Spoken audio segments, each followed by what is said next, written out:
Christopher James Barús. Entre generaciones, Que lo que buscamos es poder tener con distintos puntos de vista generacional el debate, el análisis y la discusión. Recordemos, para todas las personas que nos escuchan, la generación Baby Boomer son aquellos que nacieron entre principios de los 40 a principios de los 60. La generación X entre mediados de los 60 a finales o principios de los 90. La generación Millennial, aquellos que nacieron a mediados finales de los 80 a finales de los 90. Y la generación Centennial, que son todas y todos aquellos que nacieron desde finales de los 90 hasta la actualidad. Para lo cual quiero darle la más cordial bienvenida a quien representa la generación Baby Boomer, a Manuel Salcido. Muy buenos días, Manuel. Gracias por la invitación, James. Gracias. También a quien representa la generación X, a Hugo Campos, él es profesor. Muy buenos días, Hugo. Muchísimas gracias por la invitación. También a quien representa la generación Millennial, él es Francisco Butey, él es internacionalista de la Ibero. Buenos días, Francisco. Buenos días, gracias por la invitación, Christopher. Gracias, Francisco. Y también a quien representa la generación Centennial, Emilio Avilés, él es estudiante de la Facultad de Derecho Universitario.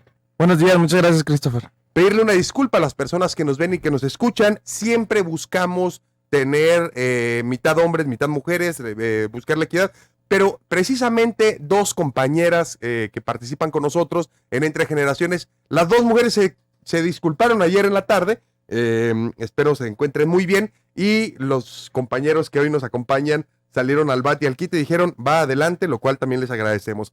El día de hoy estaremos hablando sobre el coronavirus, sobre adiós a los puentes, la propuesta del presidente de la República y el tercer informe del gobierno del Estado. Para iniciar este primer bloque, quiero que escuchemos el contexto, a lo cual le doy la voz al productor Omar Juárez. Según el sitio Channels News Asia, al día de hoy, 2 de marzo, tenemos 89.773 casos confirmados y 3.056 muertes reportadas por el coronavirus en el mundo. Los países más afectados son China, Corea del Sur, Italia e Irán. México reporta 5 casos confirmados sin ninguna muerte hasta el momento. La noticia del primer caso de coronavirus en el país alertó a la población, que al igual que en el caso de la influenza AH1N1, corrió a las tiendas y farmacias a acabar con el inventario de gel antibacterial, cubrebocas y demás artículos para prevenir el contagio. Las redes sociales han difundido memes, chistes, pero sobre todo medidas de prevención. Hablemos del coronavirus. Hablemos entre generaciones. Gracias. Hablemos del coronavirus en México. ¿Qué está pasando, Manuel, con el coronavirus en México? Creo definitivamente, James, que nos falta mucha información. Está ingresando y hacemos más caso de los memes, de esa información informal. Entonces, creo también que no se le ha estado tomando con la seriedad que corresponde, con las medidas de seguridad previas a que llegue la pandemia. Hugo. Yo lo que veo es lo siguiente, esto es una enfermedad, existe, hay gente que duda que exista, pero no es la gravedad que lo marcan algunos medios de comunicación. Yo lo quiero circunscribir en el efecto, bueno, en el ambiente de que existe una guerra comercial entre Estados Unidos y China. Es decir, por el hecho de haberse desarrollado allá el epicentro, donde proviene la enfermedad, eso ha sido aprovechado por algunos intereses económicos para tratar de abonar a ese tipo de disputa, ¿no? Hay xenofobia, hay mucho estigmatismo sobre lo que viene siendo la enfermedad, precisamente porque viene de China. Es una forma en la que se han colgado algunos poderes económicos para perjudicar esa relación comercial. Abonarle a las teorías de conspiración, Emilio, el tema del coronavirus. Totalmente. Sabes que es muy similar a la pandemia del 2009, cuando surge la influenza en aquel entonces. Y ha habido una grave crisis de desinformación, como lo comentaban ahorita Hugo y Manuel. Ha habido una gran crisis de desinformación porque pues ahorita los memes y todos los chistes que hay ahí en los medios, en el internet y en las redes sociales, que dicen que estas enfermedades son mortales. Sí son mortales, pero realmente la gente se está curando. Es decir, no es como tal un virus que te va a encontrar y te va a desaparecer de la faz de la Tierra. Y hay una desinformación que la gente piensa que no hay cura para este virus, entre otras cosas. Y yo creo que por eso es importante que sí toquemos el tema. ¿Qué obligación tiene el gobierno federal o el Estado mexicano para poder informar bien, Francisco, respecto al coronavirus? Bueno, la federación tiene toda la obligación, sin embargo, sí ha estado haciendo bien el trabajo. Tenemos la herramienta, que es una herramienta perfecta que tenemos hoy en día, que son las mañaneras. Se reporta todas las mañanas, está el secretario de salud, el subsecretario de salud. También vi unos reportes de la secretaria de salud de la Ciudad de México con Claudia Sheinbaum, que también dio un reporte que facilitó mucho la información. Hay que saber dónde consultar, más que en las redes sociales, consultar por las fuentes oficiales. Hay otro tema que quiero mencionar, que hay que tener mucho cuidado con la palabra pandemia. O sea, no es una pandemia, hay que evitar el pánico, hay que evitar las compras de pánico y pues más adelante que tenga más tiempo para ahí quiero compararlo también con la influenza, ¿no? Cuando pasó la influenza de Calderón. ¿Está preparado México y el gobierno federal está haciendo bien su trabajo, Manuel, respecto a informar a la ciudadanía? Mira, James, yo no voy muy de acuerdo con Francisco. Creo que las pocas instrucciones o las pocas precauciones que se han dado no se están siguiendo. Una de las cuestiones, no saludar de beso, tener cuidado, no usar, porque no se requiere ahorita el cubrebocas. No lo hacemos, seguimos saludando, abrazo, beso, no seguimos las instrucciones, nos estamos riendo y sinceramente yo siento mucha falta de información y siento una gran irresponsabilidad por parte del gobierno. En el, perdón, en el 2009, en los aeropuertos había medidas de seguridad estrictas. Ahora es una vacilada. De veras, hubo por ahí, ha entrado el virus de diferente forma, pero sin medidas de seguridad. No está haciendo, creo yo, que no está haciendo correctamente su trabajo la Secretaría de Salud. Sí, Francisco, mencionaba Manuel que no estaba de acuerdo con lo que le decías.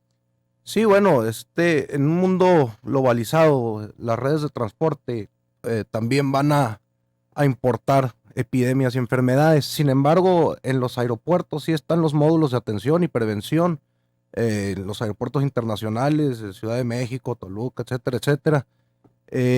Sí se han visto, no sé si podría ahondar por qué no son eficientes.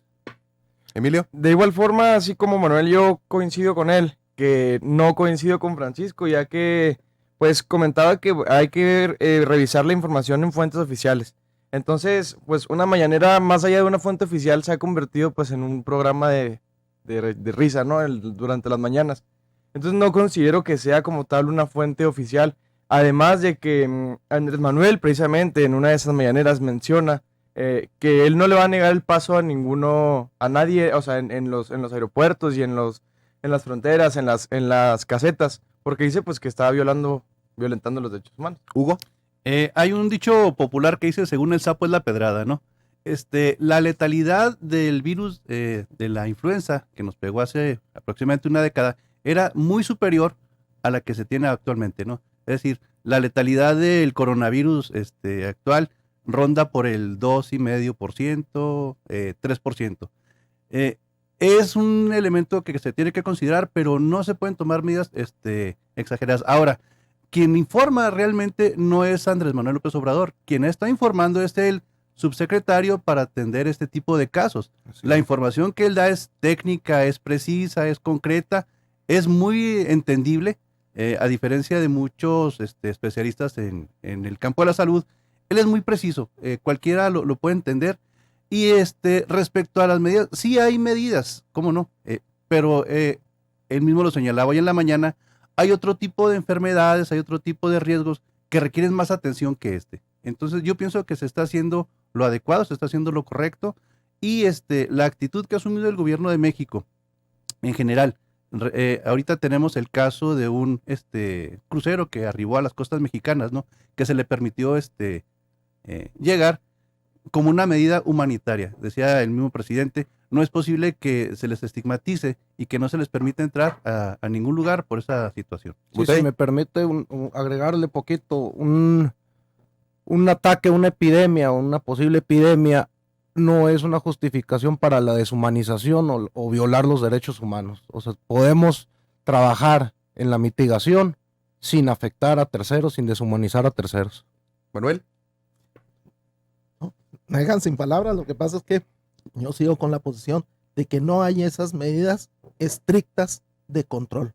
No las hay. Si hay mucha acción humanitaria, es correcto, pero siempre que pasen por esas medidas estrictas de control.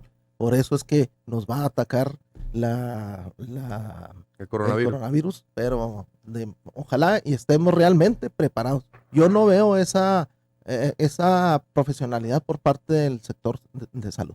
Emilio. Yo considero que es muy diferente la deshumanización a la prevención. Es decir, se pueden hacer fronteras sanitarias en los cruceros y en los aeropuertos, a modo de que uno de los casos que encontraron, me parece, en Chiapas, es de un estudiante que fue a estudiar al extranjero a Italia. Entonces, Italia es uno de los lugares y de las zonas en donde más se ha desarrollado este virus y más pues ha habido personas infectadas.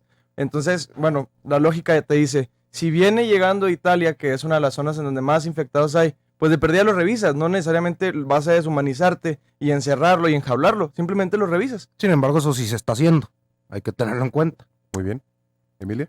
Bueno, aunque de alguna manera se esté haciendo, yo coincido totalmente que se necesita tener prevención, no necesariamente deshumanización. Pero Ok. si se está haciendo hay prevención. O sea, la deshumanización viene con el estigma que mencionó el compañero. Sí, claro, por supuesto, es exactamente a lo que yo me refiero con respecto a las fronteras sanitarias. Entonces se está haciendo, ¿está de acuerdo?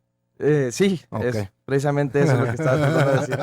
Hugo. Sí, sí hay ese tipo de medidas, ¿no? Hay a lo mejor uno ante la irrupción de este nuevo virus, uno quisiera acciones más particularizadas, pero las acciones que se tienen que hacer son muy comunes para evitar otro tipo de contagios. Es un virus que es familiar a muchos otros virus, entonces son medidas que se tienen que estar tomando no solamente por esta situación, sino de siempre. Lavarse las manos con jabón, usar alcohol, mantener una higiene mínima, que habiendo o no coronavirus se tiene que realizar. Y Muy bien, vamos a un corte comercial, regresamos hablando del coronavirus en México, la llegada inminente del coronavirus. Continuamos entre generaciones.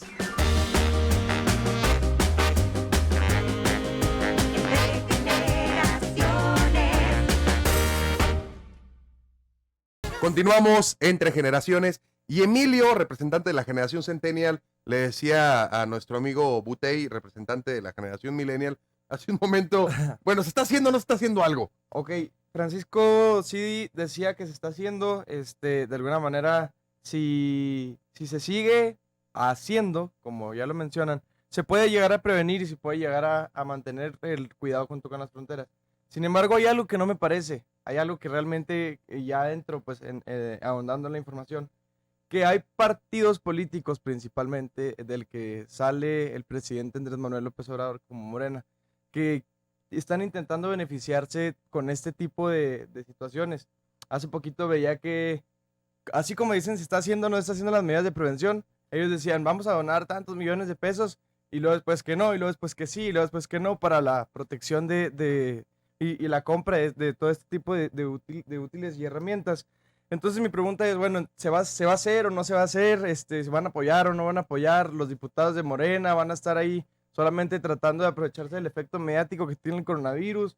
¿Va a salir el presidente a dar certidumbre económica con respecto a lo que menciona Donald Trump, que va a cerrar las fronteras?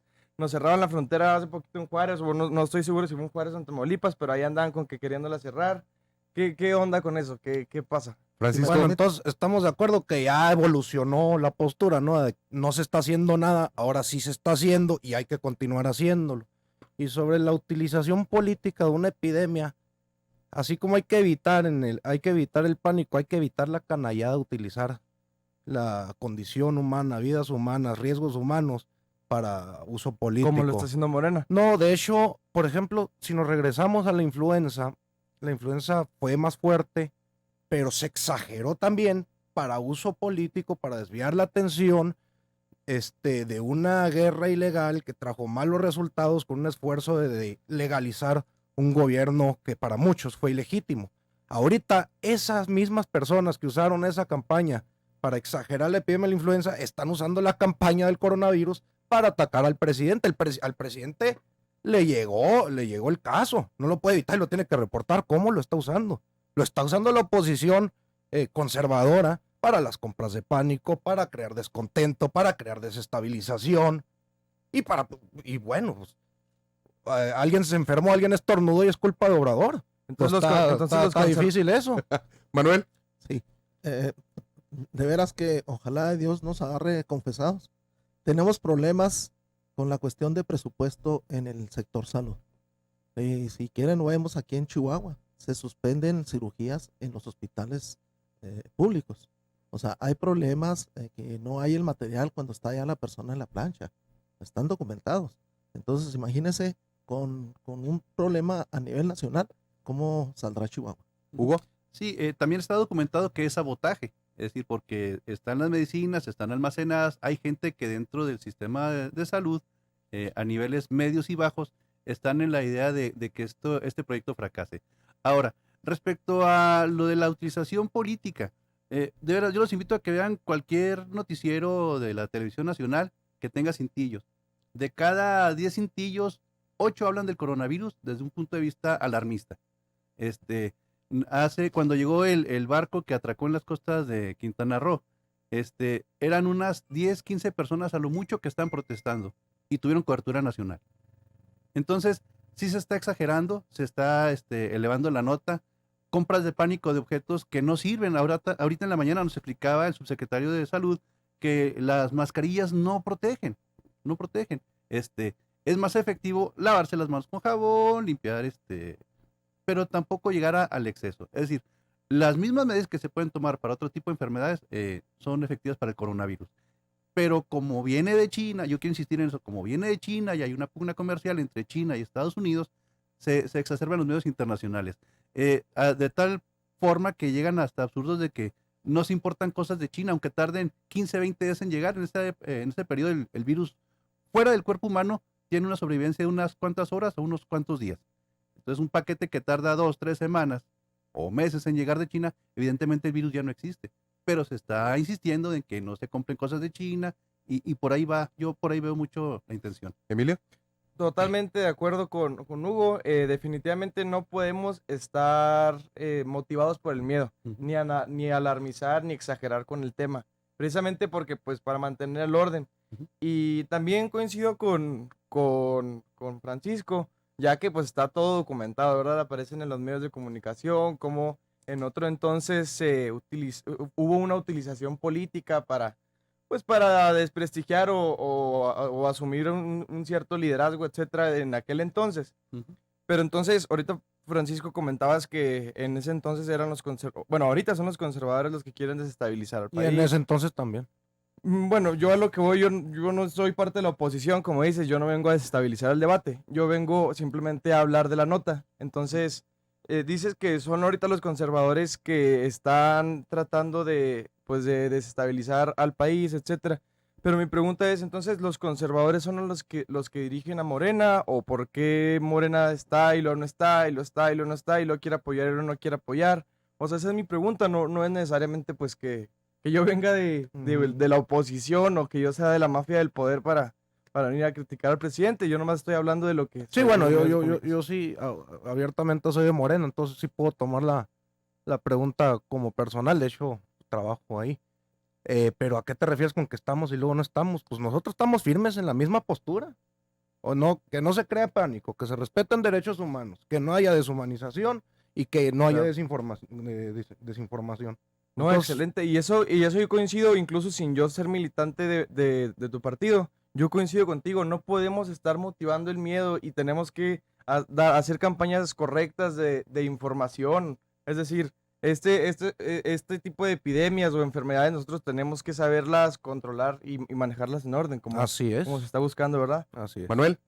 Sí, creo que sigo en mi posición, en que debe haber un poquito más de información privilegiada, pero para el pueblo en general, y que se endurezcan más las medidas de seguridad cuando llega la gente de fuera. Eso es lo que creo yo que nos va a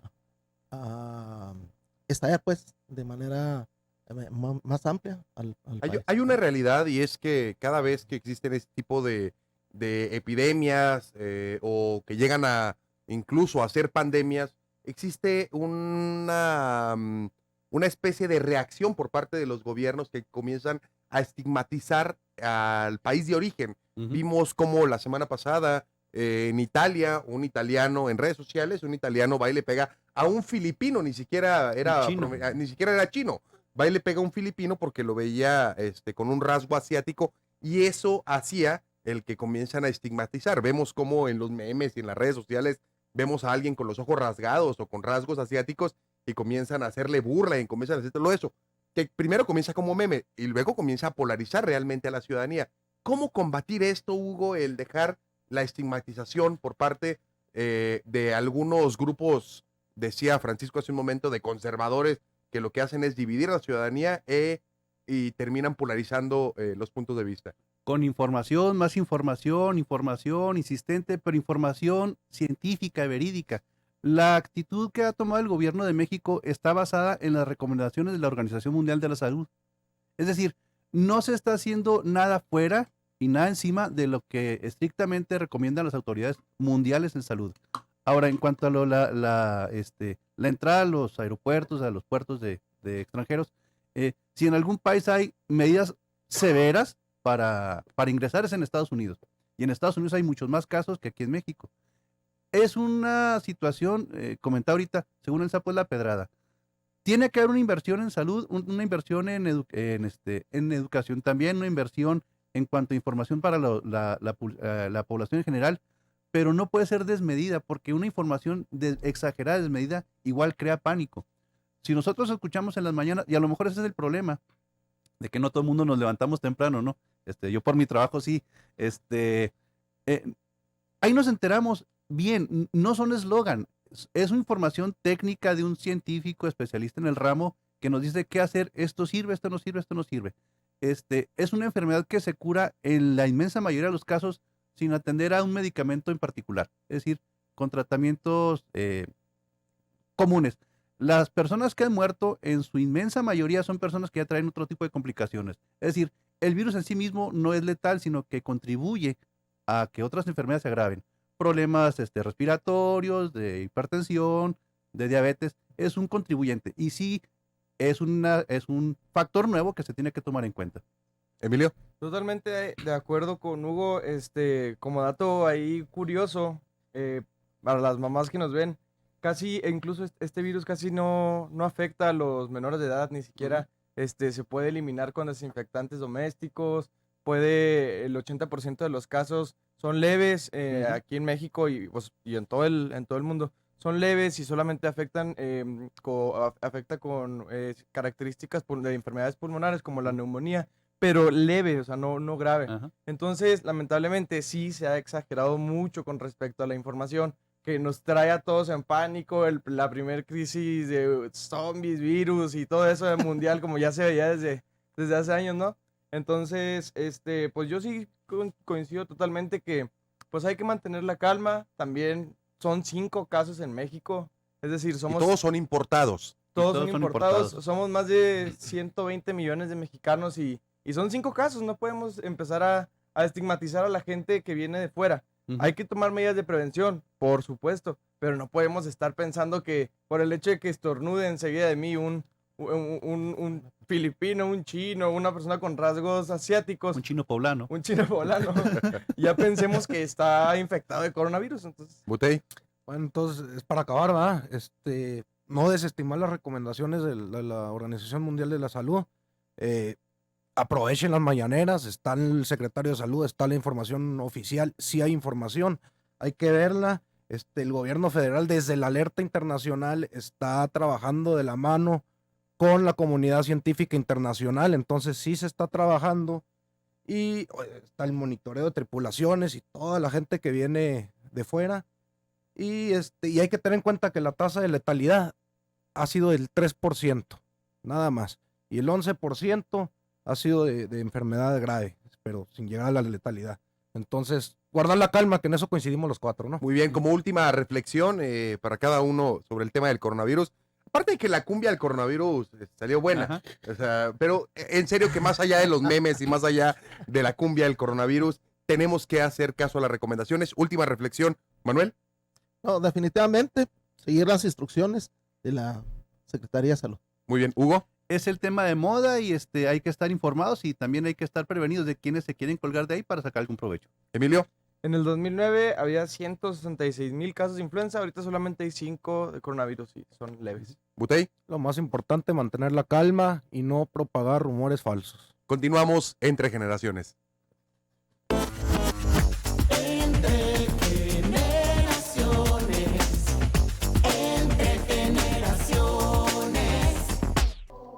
Continuamos entre generaciones. Hace pocas semanas el presidente de la República, Andrés Manuel López Obrador, dio una propuesta para recuperar el civismo en todas y todos los mexicanos sobre adiós a los puentes escolares. Para escuchar el contexto, le cedo la voz al productor Omar Juárez. Hace algunas semanas, el presidente de México señaló que los niños en las escuelas hablan de puentes, pero no conocen las fechas cívicas de nuestro país, lo que lo llevó a proponer que se acaben los fines de semana largos, que se dan por recorrer un día de asueto por fecha cívica hacia el lunes más cercano. Esto ha dividido a la opinión pública. Por un lado, hay quien lo apoya en aras de que los niños conozcan la historia de nuestro país, y por el otro, hay quien señala el impacto negativo que esta medida podría tener tanto en la economía como en el turismo. Hablemos entre generaciones. Hablemos de adiós a los puentes escolares. Manuel, ¿es la medida para recuperar el civismo entre las y los mexicanos? No lo sé. Lo que sí te digo es que se avientan unos puentesotes, pero de lo más bonito que hay. Definitivamente recorren un día en donde ya la fecha cívica pasa desapercibida. Creo que sí es correcta esta medida. Muy bien. ¿Hugo? No es la medida, pero es una de las medidas que se tienen que tomar para retomar el civismo. Yo soy profesor de primaria y es cierto, se está perdiendo, se batalla mucho para que los alumnos relacionen una fecha importante de nuestra historia, simplemente por el hecho de que, por ejemplo, a los que somos de ciertas generaciones, nos tocó desfilar, siempre desfilábamos, porque era el día de la fecha cívica, el 20 de noviembre, el 16 de septiembre, era un evento que quedaba marcado en nosotros. Y toda la familia iba a vernos. Entonces, ahora los desfiles son desangelados porque el papá está trabajando, el niño está en la escuela, y eso sí crea un vacío en cuanto a la pertenencia como nación. Emilio, ¿es la medida? No es la medida, es una de las medidas, porque pues si no sabemos de dónde venimos, si no conocemos nuestra historia, muy probablemente estemos destinados a no saber pues hacia dónde vamos.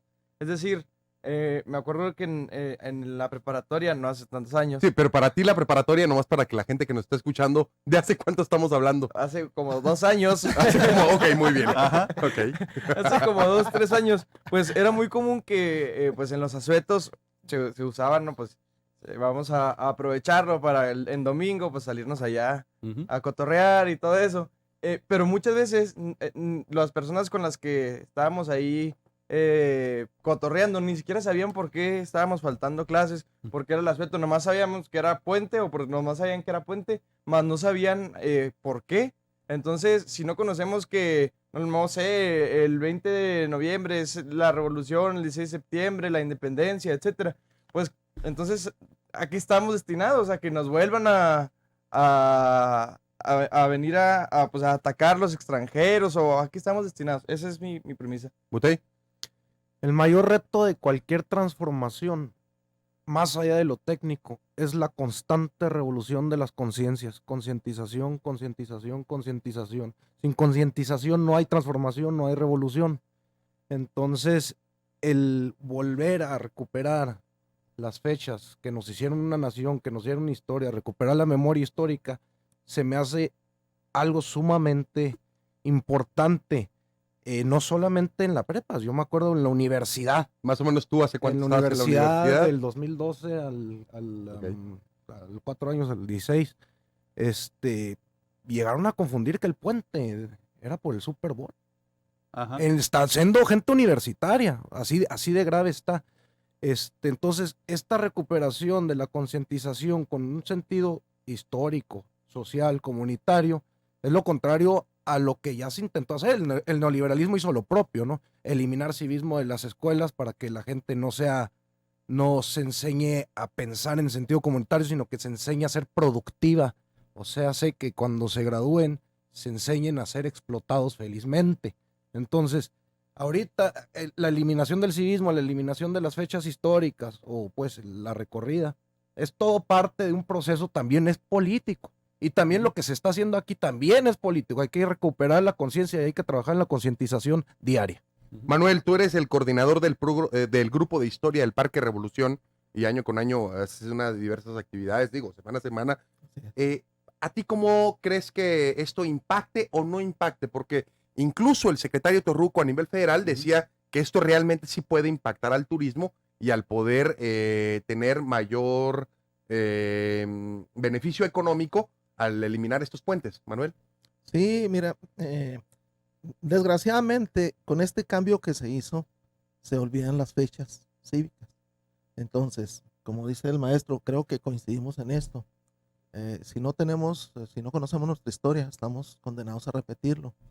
En la eliminación de la materia de civismo y de historia, pésima decisión. El hecho de que haces una encuesta, perdón, haces una encuesta y mucha gente no sabe que se celebra el 15, el 16 de septiembre, el 20 de noviembre, el 5 de mayo, a nivel primaria, secundaria, prepa y muchos a nivel profesional. Entonces, es muy difícil que si no hay una obligación por parte del gobierno de que el maestro imparta o dé las fechas cívicas de pérdida regionalmente, vamos al desastre, no conocer nuestra propia historia. Hugo. Sí, una precisión. No es que se haya quitado el civismo o la historia, sino que se le dio una interpretación neoliberal a la historia y al civismo. Por ejemplo, antes estudiábamos, los de la generación ya más anterior, en civismo, en secundaria se estudiaba el proceso legislativo, los derechos sociales, las garantías individuales. Y con el neoliberalismo se pasó a los dilemas ético-morales. Por ejemplo, Pedrito es novio de Juana y van en un barco, pero va Manuel, que es el amigo de ellos, no encuentran al novio, entonces ¿qué tiene que hacer la muchacha? Esperar al novio hasta que lo encuentren o estar con el otro. Y en eso se iban las clases. Historia se sigue enseñando, pero ahora Porfirio Díaz es el héroe y Turbide como que era una persona también de mucha valía. Y se está tomando, se le tomó una visión muy, muy del lado neoliberal. No es que se le han quitado, sino que los contenidos, el enfoque ha sido ese. Y en cuanto a lo que se comenta, no es lo mismo que copien la estampita para que se atienda la fecha cívica, el contenido, a asistir a un desfile. De veras, todos los que somos de una generación que nos tocó desfilar, nos quedó marcado.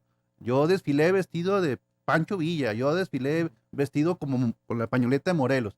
Y fue el 16 de septiembre cuando... Es decir, todo ese tipo de cuestiones se quedan marcados más allá de una actividad académica. Emilio. Yo creo que Pero ¿cómo puede impactar esto a la economía por los puentes o los fines de semana largos que aprovecha la ciudadanía para ir a hacer turismo regional o turismo nacional o algunos hasta turismo internacional?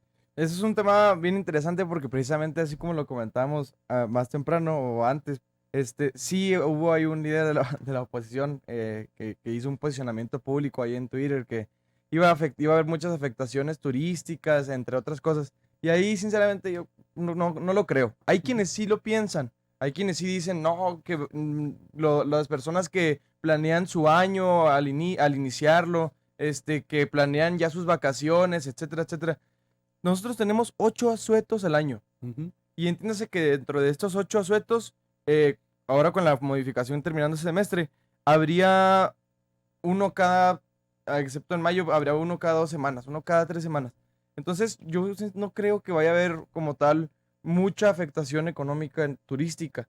O sea, también se está estigmatizando mucho las palabras mañaneras. Ahora sí que quién sabe si sean útiles o no, pero se están estigmatizando mucho las palabras mañaneras. No creo que vaya a haber muchas afectaciones, sinceramente. Francisco. Ya va progresando la opinión de las mañaneras. Este, sobre las Ya lo estás afectaciones- convenciendo. 2 bloques Ahí más y vamos, ya. ahí vamos, ya va a ser moreno. Sobre las afectaciones turísticas, digo, las afectaciones económicas, considero que la recuperación de la memoria histórica va por encima de todo. Sin embargo, el secretario de Turismo, en cooperación con la Secretaría de Educación Pública, ya le presentó al presidente de la República una iniciativa para agregar 3 fechas al calendario escolar que lleguen en un lunes o en un viernes, en su caso, para poder, ¿cómo se dice?, balancear el rollo económico. Pero pues yo lo veo que aquí todos estamos de acuerdo y pues todo va bien. Solamente ahí sí Emilio. me gustaría refutar un poco, refutar a la generación por encima de la X y la Centennial, perdón, de la Millennial y la Centennial. Ujú. Yo creo que también cuando aprendamos a reconocer que nuestra casa es nuestra primera escuela, vamos a darnos cuenta de que nuestra escuela es nuestra segunda casa. Es decir, el civismo no solamente es cosa de los estudiantes o de los universitarios o de preparatoria o de los jóvenes. El no aprender civismo de joven no significa que seamos los culpables de todo. Es decir, este trabajo es de todos. La memoria histórica tiene que estar en la cabeza de todos, de todas las generaciones, de que como abuelo, como padre, como padrino, como ciudadano, como hijo, puedas enseñarlo y transmitirlo a tus descendientes y a tus cercanos. No creo que sea solamente cuestión como de, pues los ignorantes jóvenes, ¿no? O sea, es un trabajo colectivo, no nada más de las escuelas. Ahorita mencionaban que era una de las medidas para recuperar la memoria histórica Ujú. del pueblo mexicano, el decirle adiós a los puentes y hacerlo exactamente la fecha. Y todos decían que era una de las medidas. Ahora les pregunto, ¿qué otras medidas se pueden hacer para seguir recuperando la memoria histórica? Manuel. Bueno, creo que se deberían de... Voy a hablar de una manera regionalista. Voy a hablar del estado de Chihuahua. Creo que promocionando, publicitando en prensa y en medios los eventos históricos, las fechas importantes. Ahorita si hablamos de la Pachería, hay mucha gente que no sabe que aquí vivieron y nacieron apaches. Ahora el 28 de febrero pasado, en 1847, el ejército de Estados Unidos invade aquí la ciudad de Chihuahua, ¿verdad? En la batalla de Sacramento. Pasó desapercibido. Sí. Yo les pregunto Triste. si alguien supo algo de esto. Entonces, creo que se necesita invertirle a la promoción. Hugo, ¿qué más hacer? Sí, tiene que ver desde la escuela pública un reforzamiento para los maestros nuevos y para los que no somos tan nuevos en cuanto a la capacidad de transmitir la historia, de conocerla, y también fuera del ámbito de la escuela, ser un poquito más, ahora sí, más exigente. Ahí va una crítica para las personas que dirigen el museo por decir algo ahorita, el de Francisco Villanuel, el Museo de la Revolución. Muchas de las cosas que se cuentan ahí no son ciertas. O sea, Francisco Villa no despachó en la Quinta Luz, él despachó en Palacio de Gobierno. No vivió cuando fue gobernador en la Quinta Luz, vivió en la Quinta Gameros. No es la máquina de escribir que está ahí, no es en la que Francisco Villa hacía sus decretos. O sea, Incluso Hay- el carro, ¿eh? incluso el carro. Entonces, hay muchos ángulos que se pueden, de los que se puede tomar para corregir esto, ¿no? Los contenidos en las escuelas, el insistir en el civismo, en el sentido no de portarse bien, sino de darnos, de sabernos parte de esta comunidad que se llama México. Y yo quiero regresar un poquito a lo económico. Claro que sí, al no haber tanto puente largo, va a haber una afectación, pero va a ser mínima. Es decir, el turismo no va a quebrar en México. Entonces, sí va a haber, por ejemplo, esa medida de que, bueno, que los niños, o en el caso de los profesores, los consejos técnicos los vamos a tener los lunes o los viernes. Pero lo cierto es que dejan de ir los niños, pero los papás, que son los que tienen el dinero para ir de turistas, no lo hacen. Pero ahora, ¿cuánta gente realmente hace turismo en esos días? Es una afectación mínima, no va a quebrar el comercio por esto. Emilio, ¿qué más hacer para poder recuperar la memoria histórica? Pues sigo con mi posición de también educar a los padres, también educar a las otras generaciones. Y pues yo creo que también mejorar contenidos, los contenidos de los libros de la SEP. Ujú. Pues así como lo comentaban ahorita, no he leído los libros de la SEP de primarias, pero sé que pues le han hecho modificaciones. Y me imagino que es porque pues ahora nuestro presidente viene con otra idea con respecto a la memoria histórica y demás.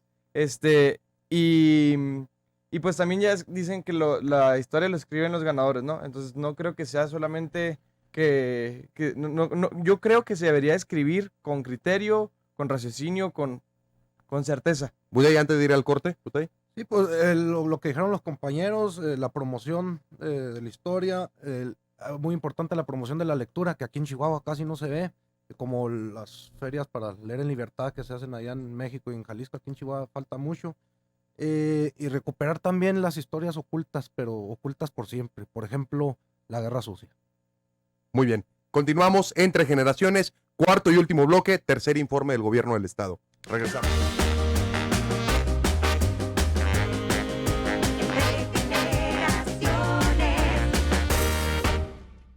Continuamos entre generaciones y el debate se pone intenso en el corte comercial, que estará de análisis para otro programa y también lo pongo aquí sobre la mesa para hablar de historia y cómo ha venido el auge de esta dicotomía del pensamiento donde dicen si Porfirio Díaz fue bueno o fue malo. Lo dejo al aire para otro programa, pero iniciemos este cuarto y último bloque con el tercer informe del gobierno del estado. Paso la voz para escuchar el contexto.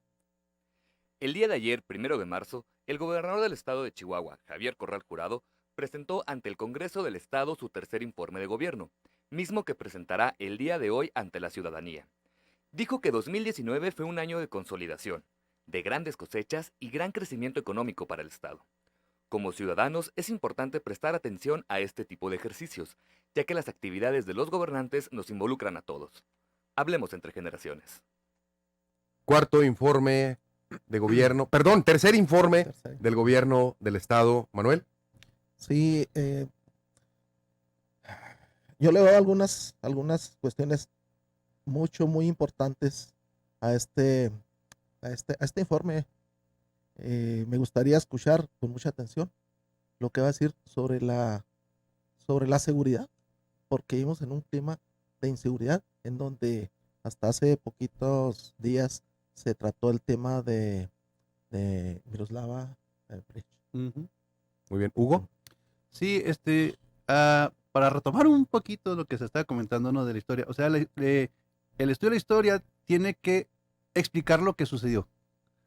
Si en el informe no nos explica lo que está sucediendo, no deja de ser falacias. Puede ser ideas, imaginación. Habrá que ver realmente qué es lo que se menciona y que corresponde con la realidad. El decir de que el 2019 fue un año de consolidación, de buenos proyectos, caray, yo sí lo pondría en duda. Emilio. Totalmente, Chihuahua sí ha sido, en el 2019, fue un año de consolidación en primeros lugares. Pero lamentablemente, primeros lugares en feminicidios, primeros lugares en ataques de violencia sexual, primeros lugares en robos, primeros lugares, y todo eso está en los semáforos delictivos y están en diferentes medidas de análisis que se han estado realizando. Y precisamente Corral mencionaba en una videocápsula que ahí como que hace un adelanto a lo que va a decir en todo el informe. Decía en una videocápsula que Chihuahua ha estado en sus mejores años con respecto a la seguridad y la corrupción. Número uno, con respecto a la corrupción, pues yo creo que sí decían por ahí, siempre sigue la línea del dinero, ¿no? O sea, quién sabe cuáles son las constructoras con respecto a la obra pública que se han estado beneficiando únicamente ellas perteneciendo a la élite conservadora. Y además, pues con respecto a la seguridad, con respecto a Miroslava, hace poquito salió un senador, no recuerdo su nombre, pero salió un senador a hacer una postura contra la presidenta municipal y contra el gobernador que han estado defendiendo ahí pues a los agresores, a las personas que se hicieron cargo de ello. Entonces yo creo que eso es un tema que sí deberíamos tocar con respecto a la seguridad. Butey. Sobre el informe, creo yo que como los dos pasados, como el discurso que ha habido desde un principio, ha sido un discurso y unos reportes que en verdad son una entelequia. Se dice y se pregona una cosa y nunca se ha visto. Se presumió de Corral el demócrata, el que defendía la libertad de expresión, y se ha visto cómo ha tratado de una manera fascistoide al estilo Trump a las reporteras del diario, llegando al extremo de decirles, yo a ti no te respeto. Entonces es un ataque a la libertad de expresión total. Se ha visto una desconfianza de los inversionistas por el mismo tema de la seguridad, que el 90% de los chihuahuenses, en varias encuestas, ahí la media, no sienten mejorías en el tema de seguridad. La mayoría de las encuestas ciudadanas tienen respuestas negativas entre el 80 y el 90%, y hasta el 92% cuando preguntamos sobre obra pública. Entonces estamos viendo un gobierno, valga la redundancia, con ingobernabilidad, un gobierno ausente. Se anunció por parte del gobernador del estado un ambicioso plan de obra pública en el año pasado, en el 2019, para fortalecer el sistema de salud, así como también recordemos que una de las principales propuestas de campaña fue el sistema de transporte digno, el BOGWI, la ley de transporte, la universidad para todos, austeridad gubernamental. Manuel. Mira, creo que este gobierno no tiene finanzas sanas. Creo que el gobernador Corral no cumplió ni ha cumplido su palabra desde que llegó a ser gobernador. Dijo que iba a bater la cuestión de la deuda, y a ver si ahora en este informe nos dice esa proporción que hay de la deuda cuando él asume el gobierno y cómo estamos ahora. Hugo. Sí, realmente, pues fueron buenas intenciones y lo que se ha hecho es muy poco o muy poco significativo. En el cambio, en la situación del transporte público, pues yo veo que nada más cambiaron de color del rojo al blanco, ¿no? Por decir alguna cosa. No ha sido un gobierno ausente en muchos temas para atender las problemáticas sociales, ¿no? Y si a eso le sumamos la frivolidad personal del gobernador. Se criticaba mucho a López Portillo porque jugaba tenis ahí en Los Pinos cuando el país estaba en una crisis. Pues ahorita tenemos varias crisis aquí de inseguridad, de lo que ustedes quieran, y el gobernador prefiere ir a jugar golf, que es muy su tiempo, pero como que no son los momentos adecuados para andar haciendo eso. Emilio. Pues comenzó su campaña como el líder democrático, el líder revolucionario, un líder que aparentaba ser de izquierda, pero cobraba con la derecha. Entonces, yo creo que sigue igual.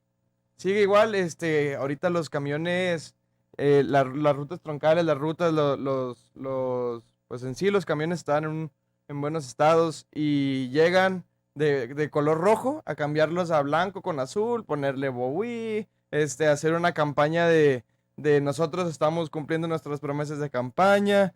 Llega y dice durante su campaña precisamente, no, universidad gratuita para todos, nadie va a pagar absolutamente nada. Y recuerdo que en ese entonces había otro candidato que mencionaba algo sobre si mantienes tu promedio en tanto, te bajamos la colegiatura, etcétera.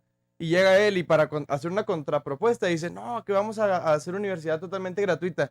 Pasa pues la campaña, resulta victorioso y no, eran propuestas del corazón.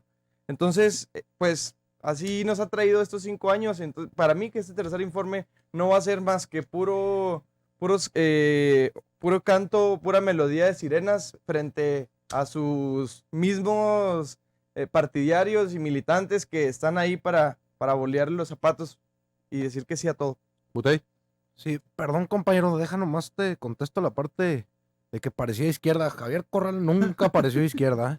Siempre tuvo Una cosa es que alzaba la voz, si se quería ser escuchado, pero eso no lo hace de izquierda, eso lo hace un derechoso Por eso que habla. aparentaba. Sí, no, lo de, que quería. de hecho engañó a varios compañeros de izquierda que hoy yo sé que están bien arrepentidos, ¿verdad? De que se fueron por allá.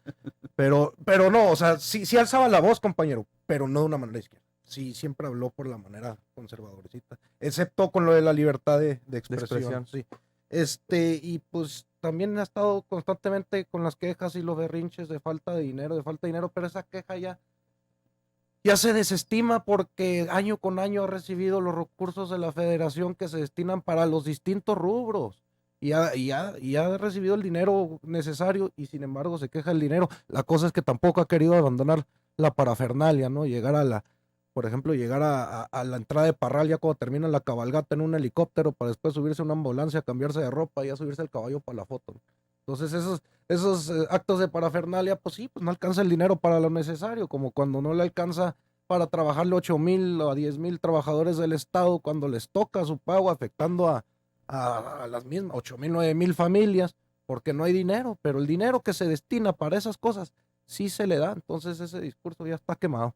Los 4 mencionaron cuestiones negativas. Ahora yo les pido que hagan un esfuerzo, porque es evidente en 2 rondas que ninguno dijo algo positivo. Hagan un esfuerzo y díganme, al tercer año, hoy el informe público es a las 6 de la tarde en el centro de convenciones, ¿qué una cosa positiva, antes de pasar a la última pregunta, que rescaten del gobierno de Javier Corral? Manuel. Silencio. Silencio, ok. Hugo. Yo, Una cosa positiva, Hugo. ay, caray, será no sé, yo veo ausencia de acciones de gobierno. De hecho, yo recuerdo más al gobierno de Corral por las confrontaciones con el gobierno federal. Pero así de decir, bueno, es que, no sé, a lo mejor pintar alguna escuela o abrir algún camino, pero algo así de trascendencia, sinceramente no lo recuerdo. Muy bien. Emilio. Hay que reconocer, no podemos estar criticando siempre. El gobernador y la presidenta municipal son muy buenos para el manejo de las redes sociales y el internet. Tan es así que, pues, su obra pública y sus turboglorietas y todo lo que están ahorita haciendo parecen comerciales de Burger King, ¿no? Son hamburguesas así muy bonitas y cuando te las dan, cabrón, ¿y esto qué? O sea, la carne toda cruda y... Entonces, para mí que eso es lo bueno que saben hacer. Ajá. Utey. En serio estoy tratando de pensar en algo, sí cuesta trabajo, pues lo único que me puedo acordar es que antes de que se vaya Peña Nieto, cuando todavía estaba el emperador, llegó a criticarlo, no fue sumiso ahí, pero pues de ahí en más. Muy bien. Yo como última pregunta y para cerrar el programa con este cuarto bloque, el tercer informe del gobierno del estado, porque no es el tercer informe de solo una persona, sino de Ajá. cientos y miles de personas que colaboran en el Ejecutivo Estatal y que trabajan todos los días para poder llevar a cabo lo que se planteó en campaña y lo que se plasmó en el Plan Estatal de Desarrollo. ¿Qué le depara a Chihuahua en este poco más de un año que le dura a este gobierno estatal? Manuel. Creo que Chihuahua está preparado para sostener este gobierno que no tiene obra, para sostener este gobierno alejado de la comunidad, para sostener este gobierno que agrede a los periodistas. Ahí cuando iba a jugar, no nada más golf, tenis, despéjenme la cancha porque voy a venir a jugar, y aparte agreden a un periodista. Creo que el gobierno, en el caso del gobernador Corral, tiene que estar pensando muy bien en hacer algo bueno por Chihuahua. Hugo, ¿qué nos espera a las y los chihuahuenses? Un vacío mayor de poder. A partir de mediados de este año, ya el siguiente, se viene la campaña electoral para renovar. Entonces, si en estos años en que no hubo figura pública en el Estado más importante que él, en cuanto surjan las candidaturas, se va a quedar opacado por completo. Yo no veo que haya posibilidades de que el gobierno de Javier Corral trascienda en lo que le resta. Emilio. Yo creo que lo que le espera a Chihuahua, más allá del siguiente año de gobierno, es una alternancia. La gente está harta y está cansada de esos políticos de discurso nada más. Y pues hay veces que incluso la misma gente hace sus valoraciones y dice, bueno, la verdad es que Javier Corral no es, así como comentaba ahorita Francisco, no es lo que decía ser.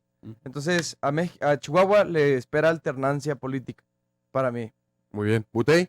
Sí, concuerdo con el compañero Hugo que después de toda una administración ausente va a ser imposible que ahora sí haga presencia, más cuando van a sumarse demás actores políticos. Y estoy de acuerdo aquí con mi compañero también que pues se viene el eminente fin del bipartidismo en Chihuahua y algo que antes parecía increíble en la tierra de Gómez Morín va a gobernar la izquierda Chihuahua. Es que es la tierra de Pancho Villa también.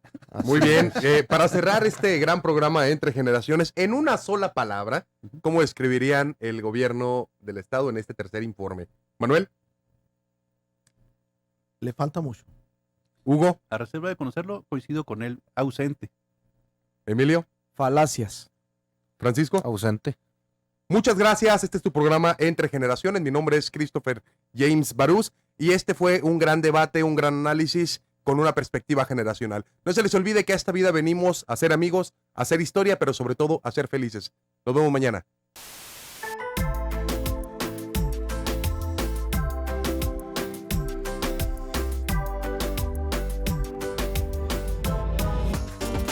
Escúchanos de lunes a miércoles de 9 a 10 de la mañana.